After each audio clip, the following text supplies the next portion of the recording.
Que bom vê-los aqui, nesse convite para falar de cidadania. É sempre uma responsabilidade da Cocamar contribuir para que a gente possa ter um dia melhor. Né? Nós que temos por nossa natureza melhoria contínua, nós também temos que falar desse assunto, não só para as questões de processos, ou de produto, ou de serviço. Nós temos também que ter que melhoria em conscientização, em racionalidade, em organização, em futuro. Isso é muito importante para a gente. Existe um movimento no Brasil muito delicado, que é um problema econômico que, de certa maneira, surgiu pela ingerência política. E ninguém pode admitir que seja possível nós, cidadãos, numa república, vivermos sem política. Política não é uma coisa deles, ou aqueles que são eleitos a cada 2 ou a cada 4 anos. Política é nossa. Nós elegemos as pessoas que vão conduzir um futuro que vai nos interessar, hoje, no presente e para o nosso futuro. Então a gente tem que estar muito ciente desse assunto. Nós temos aqui junto conosco hoje o Lutero. Vem aqui, Lutero. Dr. Lutero é um amigo de longa data, um querido amigo. Ele é profissionalmente advogado, tem um reconhecimento mundial, trabalha com agronegócio, no mínimo há uns 40 anos que eu sei que você trabalha. E o Lutero tem um carinho muito grande pela Cocamar, e nós praticamente o respeito pelo trabalho que ele desenvolve, desde sempre. E, mais recentemente, o Lutero entendeu de que, no seu dia a dia, ele podia fazer algo mais pelo país do que simplesmente advogar ou exercer a sua profissão. É um pouco de cidadania que nós nos achamos como a nossa necessidade de também fazer alguma coisa. Ele tomou a iniciativa e fez primeiro. Então, o Dr. Lutero preparou uma fala que pode ser feita por um grupo como este, para um grupo menor ou para um grupo muito maior, a respeito da responsabilidade que nós temos no ano que vem, que é um ano de eleição. Né? É uma eleição grande, nós trocamos muita gente amanhã, no ano que vem, cargos majoritários, cargos parlamentares, e a gente precisa ter muita consciência daquilo que vai acontecer. Nós não temos aqui, até por questão estatutária e legal, nós aqui não podemos falar de questões partidárias, e não é esse o objetivo. Nós não estamos querendo falar que o partido A ou o governo A está fazendo coisa certa ou coisa errada, mas nós queremos falar o seguinte: qual que é a responsabilidade de uma pessoa que nós vamos eleger o ano que vem? Como é que nós podemos montar, ou ouvir uma proposta e entender que ele está falando sério ou não está falando sério? Tem gente que faz proposta que vai mexer em coisa que não é da alçada dele fazer. Mas eu não quero entrar na fala do Lutero. Nós precisamos construir um Brasil novo. E está nas nossas mãos, ou mais diretamente na ponta do nosso dedo, como cidadãos, a oportunidade de nós construirmos um Brasil novo, e faremos isso através do voto consciente e responsável.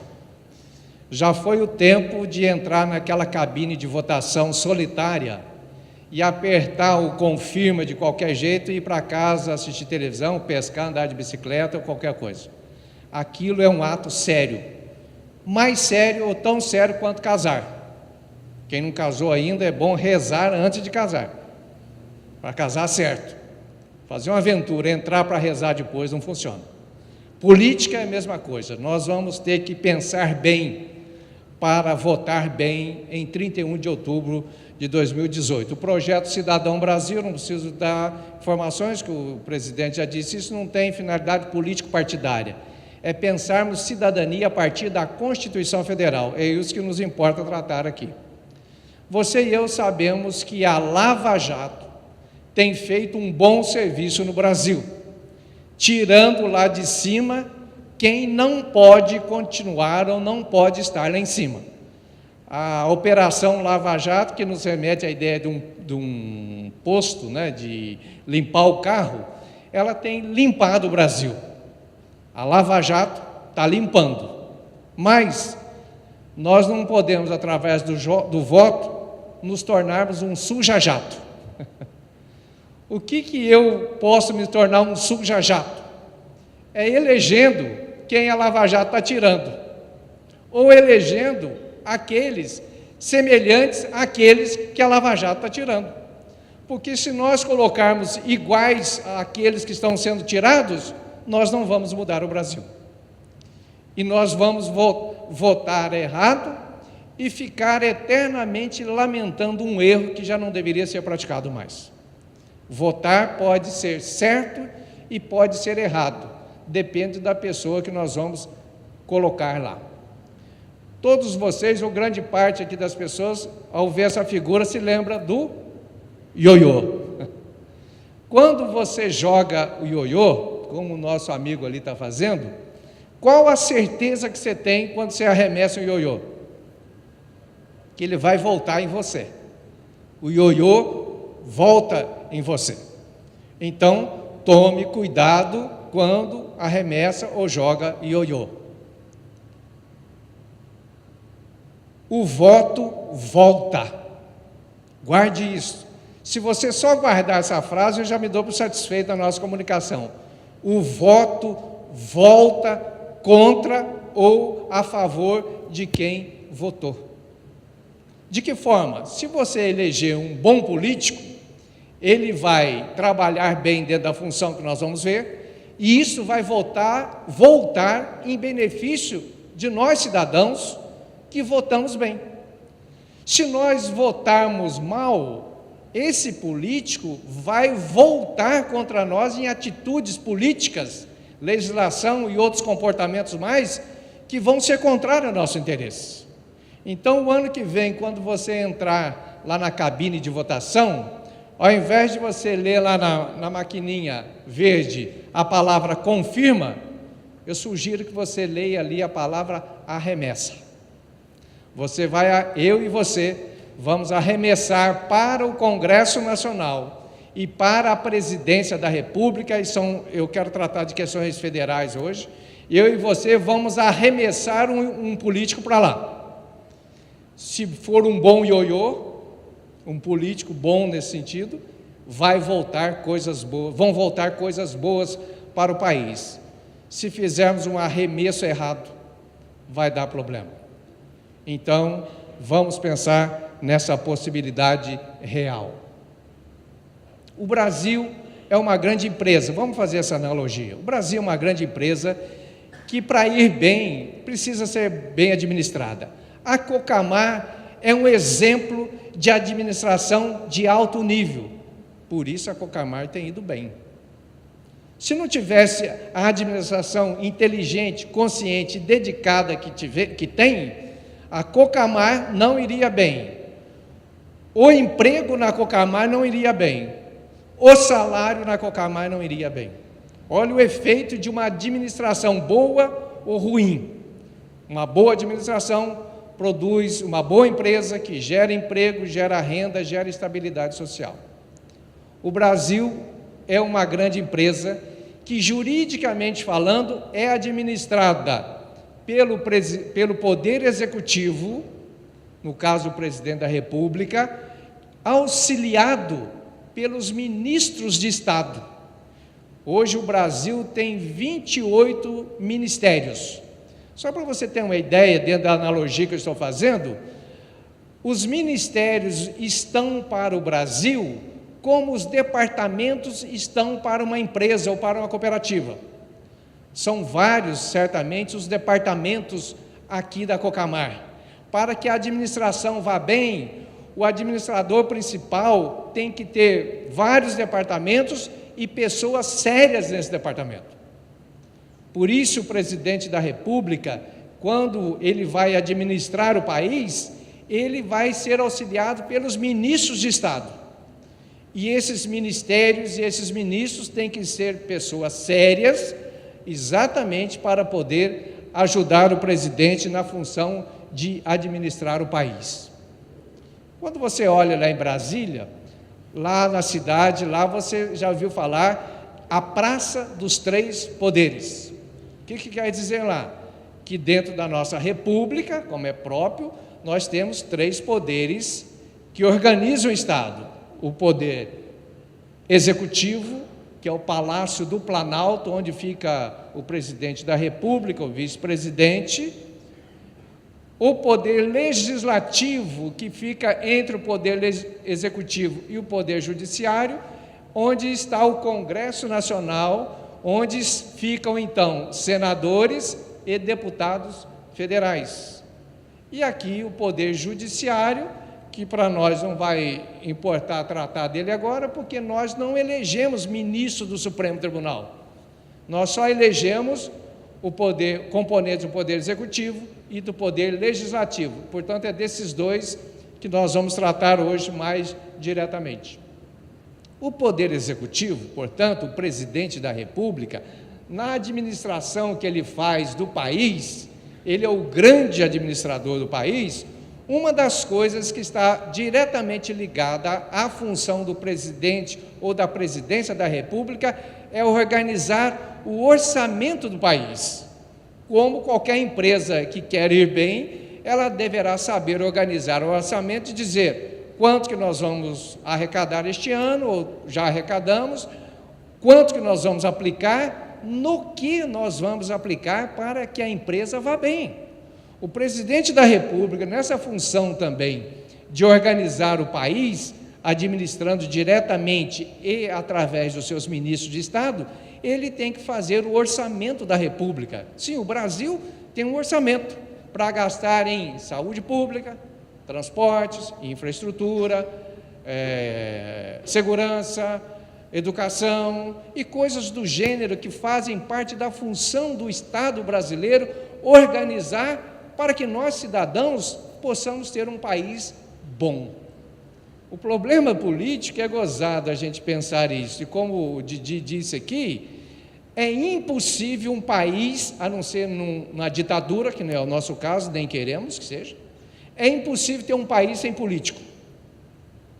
A possibilidade é ter país com bons políticos, ou com maus políticos, mas é impossível não tê-los. Dessa forma, o que nós precisamos fazer é ter bons representantes, que nós colocamos lá pelo voto e damos a ele o que chama de mandato político. Você já viu muitas vezes essa palavra mandato e também a palavra mandado. Mandado judicial é a ordem para ser cumprida. Mandato é procuração. Por exemplo, eu sou advogado. Se porventura vocês forem me contratar para advogar em favor de vocês, vocês vão me dar uma procuração. Vocês vão me dar poderes para que eu fale em nome de vocês tudo aquilo que convém falar para que o direito de vocês seja protegido. Quando nós elegemos um político, nós damos a ele um mandato político para ele fazer em nosso favor tudo aquilo que deve ser feito, porque nós demos poderes para isto. Aí você vai dizer, Lutero, mas o que eles têm feito, não têm feito em nosso favor. Por que eles não têm feito em nosso favor? Porque nós não estamos escolhendo bem o nosso representante político. É a mesma coisa do advogado. Vocês sabem que devem tomar cuidado com o advogado, tá certo? Isso é uma máxima. Mas, mesmo assim, existem bons e excelentes advogados. Para você ter o seu direito bem defendido, você precisa escolher um advogado que seja competente e honesto ao mesmo tempo, para você dar a ele o poder de ele falar em seu nome. Isso também é no que diz respeito à política. Nós vamos ter que escolher homens e mulheres, e tais homens e mulheres existem, que sejam suficientemente capazes e honestos para dirigir o país nos próximos 4 anos. Você vai dizer, Lutero, mas é possível encontrá-los? Sim, mesmo que seja procurar agulha num palheiro, nós vamos encontrá-los, porque nós não podemos entregar o Brasil a qualquer pessoa. Não podemos mais. Se fizemos isso outrora, pagamos um alto e estamos pagando um alto preço por isso, mas agora será diferente. Eu e você estamos já alertados o suficiente para dizer, não vou dar a procuração política para qualquer pessoa, porque se for para qualquer pessoa, nós sabemos que o nosso direito como cidadão não será respeitado. E observe isso, o presidente da República, você coloca ele lá por 4 anos para ele administrar o Brasil. Se for um péssimo administrador, imagina o que será o país daqui 4 anos, ou a partir de 2018. Pense isso se a Cocamar tivesse um mau administrador durante 4 anos. No final de 4 anos, sabe o que aconteceria? Você não estaria trabalhando aqui, porque ela teria enxugamento do quadro pela má administração. Assim é no país. Se nós errarmos e colocarmos agora um mau administrador, nós pagaremos um preço muito alto. E sabe só quando que nós vamos ter condição de corrigir isso se voltarmos errado em 2018? Somente em 2022. É muito tempo.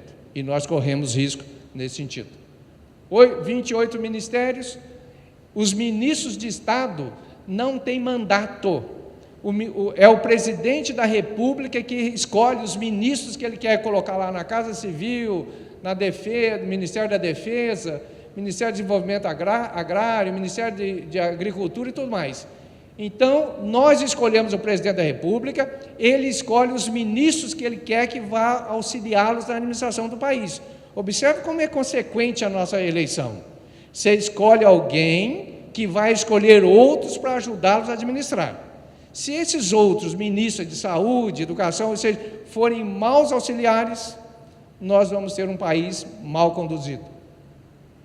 Vamos falar do orçamento da República, que é coisa que o presidente da República faz. O que é orçamento?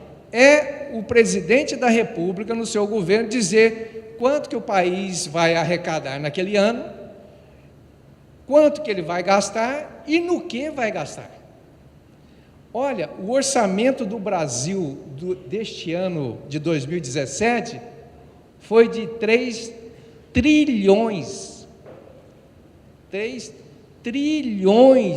450 bilhões de reais, que em 2017 o governo federal arrecadou de impostos, tributos, taxas e outras coisas mais, que deveria ser empregado no país para o país ir bem. É claro que o governo federal, a União, ela tem endividamento público. Então, essa arrecadação toda nem sempre vem para a saúde, para a educação, para o transporte, para outros lugares importantes do país. Mas imagine isso, em 2017, o orçamento foi de 3 trilhões de reais. Imagine que só se 1 trilhão disto fosse aplicado em saúde pública, ou em segurança, ou em transportes urbanos, ou o país já seria outro. É muito dinheiro que nós temos visto pela imprensa aí, como isso tem vazado para outros cantos. Olha, político bom não desce do céu para tomar posse no Congresso Nacional. Político ruim não sobe do inferno para tomar posse. E eu e você colocamos lá. Então, se o país for mal por causa de um político mau, a responsabilidade tem que ser cobrada de nós mesmos. Por isso que a coisa é muito séria. O orçamento, como é que o presidente da República faz? Ele monta o orçamento, manda para o Congresso Nacional, deputados e senadores, para avaliar a proposta de orçamento, e aí aprova o orçamento. E aí começa, então, a administração do país fazer a aplicação dos recursos. Quem é você aqui? Esse ou esse? Nós aqui, né? O governo faz um orçamento maluco, e como o governo não produz nada, quem que põe dinheiro no orçamento do país? Nós, através dos impostos, que o governo acaba se alimentando, cada dia mais gordão, e a gente cada dia mais enxuto. Não é de saúde, não, isso aqui é de deficiência mesmo. Ou seja, vai tirando do nosso prato uma coisa que ele vai absorvendo lá de um orçamento mal elaborado. Nós já tivemos aí aumento de vários impostos nesses últimos anos, taxas na iluminação, combustível e assim por diante. Isso tudo vai refletir na sociedade como um todo, no nosso empobrecimento. E o governo fazendo um orçamento que vai desviando recursos ou aplicando em coisas que não tem nada a ver. Se nós fôssemos falar de propinoduto, ou de corrupção, ou de desvio de verbas, nós ficaríamos aqui algumas horas para tratar só desse assunto. Observe isso, eu e você vamos eleger alguém para fazer um orçamento, e esse orçamento somos nós que vamos alimentar. Se nós elegermos um governo mau, uma pessoa que não tem boa proposta, nós vamos pagar o pato. E o pior, não vamos comer o pato, só vamos pagar. Então é uma coisa muito séria, porque a representação política é necessária. A União não produz nada, um orçamento mal elaborado prejudica o país, e é isso que nós temos que pensar. O presidente da República é o grande administrador do país. Nós não podemos entregar o país em mãos que vão prejudicar o país, porque um país prejudicado prejudica as empresas do país, uma empresa prejudicada prejudica os seus colaboradores prejudicados vão ter reflexos na sua vida particular e privada, na sua família. Observe isso, eu ponho alguém lá em cima que atrapalha a minha vida aqui embaixo. Por isso que aquele momento solitário do 31 de outubro de 2018, quando eu e você vamos arremessar um para lá, nós temos que saber quem nós colocaremos lá em cima. Vamos falar do Poder Legislativo. O Poder Legislativo é formado pela Câmara Federal e pelo Senado da República. Esse é o Poder Legislativo. Quantos são os deputados federais que nós temos hoje no Brasil? Hoje não, há muito tempo. 513 deputados federais. Quantos são os senadores da República? 81 senadores. O que esses dois representam? Os deputados federais representam a população do seu estado. Já os senadores representam o estado, certo? A lei diz que cada estado brasileiro tem direito a ter 3 senadores no Senado, independente do estado ser grande ou pequeno. Então, a Amazonas é um estado geograficamente grande, Roraima é pequenininho, os dois têm 3 senadores cada um. Paraná, São Paulo, mesma coisa, 3 senadores. Bom, o número mínimo de deputado por estado é de 8 deputados. Independente da população desse estado ser muito pequena, o número mínimo são 8 deputados. Por exemplo, Roraima tem uma população pequena. Roraima, ou Alagoas, ou Sergipe, estados menores, eles têm direito a ter 8 deputados. E a lei diz também que o estado mais populoso tem o direito de ter no máximo 70 deputados federais. Sabe qual é o estado que tem 70 deputados federais? Tem ideia?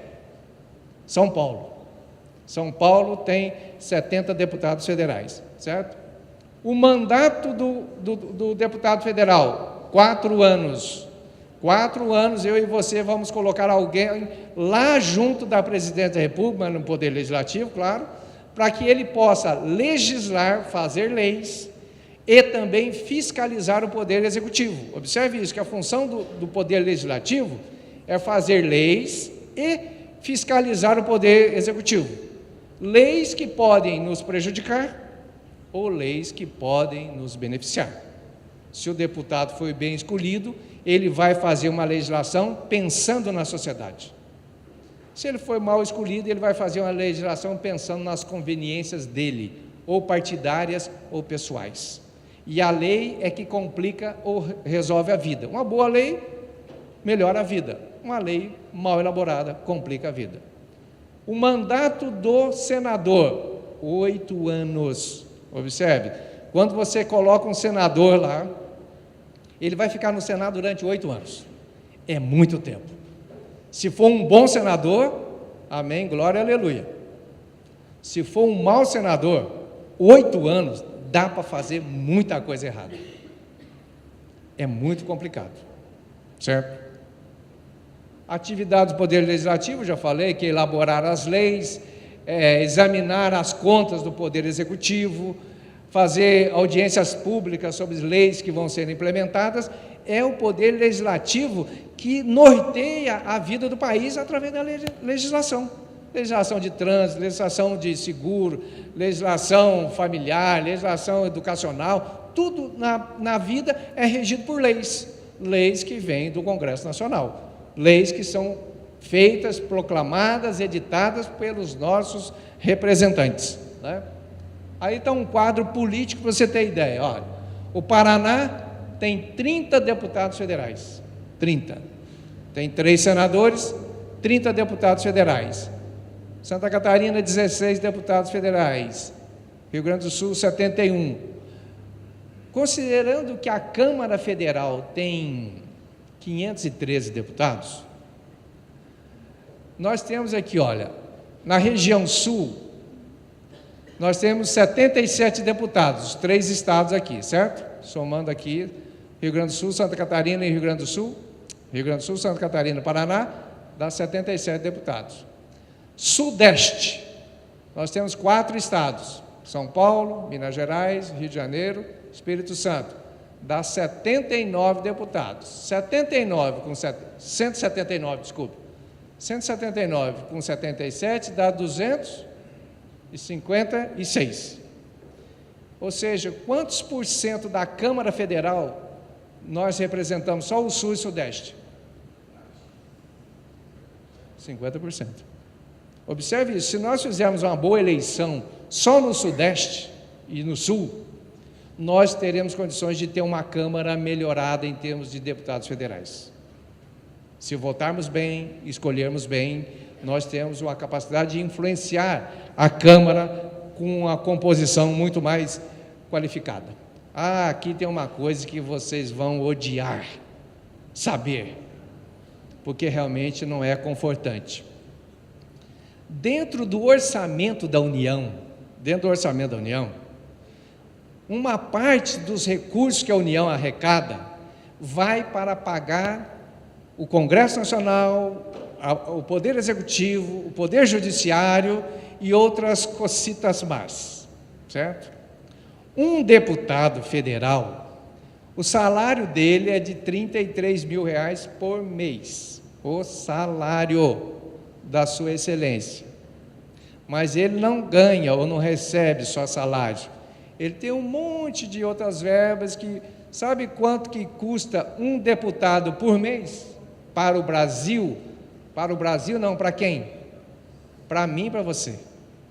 Um deputado federal, custa por mês, só custo direto, não estou falando de água, a Câmara Federal, coisas mais, 168 mil por mês. Sabe o que dá isto por ano? 86 milhões. Sabe quanto dá? O que é isso aqui? Por mês, a Câmara. Sabe o que dá a Câmara Federal por ano? 1 bilhão. 513 deputados, ganhando o que eles ganham por mês, no final do ano, só dessas verbas diretas, eles estão custando para o país 1 bilhão e 50 milhões de reais. Observe que eu e você estamos elegendo alguém que nós vamos pagá-lo com o nosso dinheiro para ele legislar e cuidar do país em nosso favor. Parece que grande parte deles não faz isso. Mas uma vez que eu elegi, eles vão receber isso por mês, por ano, a Câmara Federal. O senador custa 165 mil por mês, aqui 13 milhões no seu tempo e no ano 160 milhões. Somando esses dois, o país não, eu e você, com os nossos impostos, pagamos 1 bilhão e 200 milhões de reais, isso aqui é coisa do ano passado, agora já deve ter aumentado umas quireras aí. Dos nossos impostos, 1 bilhão e 200 milhões por ano, ao invés de ir para infraestrutura, saúde, segurança, educação e coisas do gênero, vai para custear o poder legislativo. E aqui não estou colocando o executivo, que é outro tantão, o judiciário, que é outro tanto. Quer dizer, a coisa é complicada. vou pensar uma coisa. Aí você diz, já que a coisa é tão complicada assim, eu não vou votar em ninguém, você quer saber? Eu vou votar nulo, eu vou votar em branco, porque aí eu não elejo ninguém. Errado. Errado. Todo mundo tem essa... Todo mundo não. É comum ouvir por aí de que o negócio é votar em branco para não eleger ninguém. Se você votar em branco ou nulo, você está elegendo o outro. Vou dar um exemplo aqui. Pensa numa cidade que tem 100 eleitores e que esses eleitores são chamados a eleger o presidente da República. Vamos pensar aqui no caso do presidente da República. Com quantos votos num colégio de 100 eleitores, o presidente da República pode ser eleito no primeiro turno? 50% mais um, então 51. Então, numa cidade que tem 100 eleitores, se todos eles votarem, sem ser em branco e nulo, votarem em alguém, aquele que fizer 51 votos é eleito no primeiro turno. Tá. Agora vamos pensar o seguinte, esta mesma cidade, esse mesmo grupo de eleitores e o mesmo candidato, 20 pessoas de um colégio eleitoral de 100 resolvem votar, não vou votar em ninguém, meu voto é de protesto, eu voto em branco ou eu voto nulo. 100 votos, tira 20 votos brancos e nulos. Quantos votos válidos sobraram? 80. Para eleger o presidente no primeiro turno, o presidente precisa ter 50% mais um dos votos. De 80, quantos votos que ele precisa ter? 41. Foi eleito de maneira mais fácil. Viu? No primeiro caso, quando todo mundo votou em alguém, ele precisava de 51. Agora, tirando votos brancos e nulos, porque o que conta são os votos válidos, o presidente ou o candidato foi eleito com 41 votos. Ou seja, quando você votou em branco e nulo, você ajudou a eleger o outro com menos votos. Então, nós não podemos entrar nessa ideia do voto branco ou nulo, porque o voto branco e nulo elege quem a gente não queria que fosse eleito. Por isso que eu e você vamos ter que procurar nos informar da nossa cidadania. Eu não vou votar de qualquer jeito. Eu quero um país novo. Para ter um país novo, nós precisamos ter uma política nova. Nós temos que ter gente capacitada, honesta, dedicada. Alguns lá podem ficar. Talvez você concorde isso comigo. Mas muitos não devem retornar. Talvez você concorde com isso. E naquele dos que não vão retornar, nós temos que colocar um lá que a Lava Jato não tem que tirar. Nós não podemos ser suja-jato. Nós temos que nos aderir a esse movimento de, se a Lava Jato tira através do processo judicial, nós não colocamos através do processo eleitoral. Vou finalizar para vocês guardarem essa frase aqui de um sociólogo e professor polonês. Ele diz o seguinte, olha, o poder é a capacidade de fazer as coisas, e a política é a capacidade de decidir que coisas devem ser feitas. Olha isso, como é interessante. O poder é a capacidade de fazer. Quem tem poder, faz. Agora, a política é a capacidade de escolher que coisas o poder vai fazer. De tal forma que, se eu elejo um mau político, qual será a escolha dele? Uma má escolha. E como ele escolheu fazer aquilo, o poder fará aquilo de mal que a política escolheu. Então, para que nós não possamos cair no enrosco de escolhermos alguém que vai escolher mal, nós temos que escolher bem. Isso é responsabilidade intransferível, minha e sua. Naquele dia 31 de outubro de 2018, quando lá com a nossa consciência, com a nossa responsabilidade, pensando em nós, pensamos no país, pensando na nossa família, pensamos nos nossos netos e bisnetos e assim por diante, nós vamos lá fazer uma coisa séria, da qual nós não vamos nos arrepender, porque antes de entrarmos na cabine, nós, como cidadãos conscientes, verificamos, procuramos nos informar desses candidatos que fizeram propostas, se eram propostas execuíveis, se eram pessoas sérias e honestas. Aonde nós vamos buscar essa informação? Em todo e qualquer lugar. Com os amigos, conversando em casa, com as suas empresas honestas, como é o caso da Cocamar. Eu não estou falando de ideologia política, estou falando de gente séria.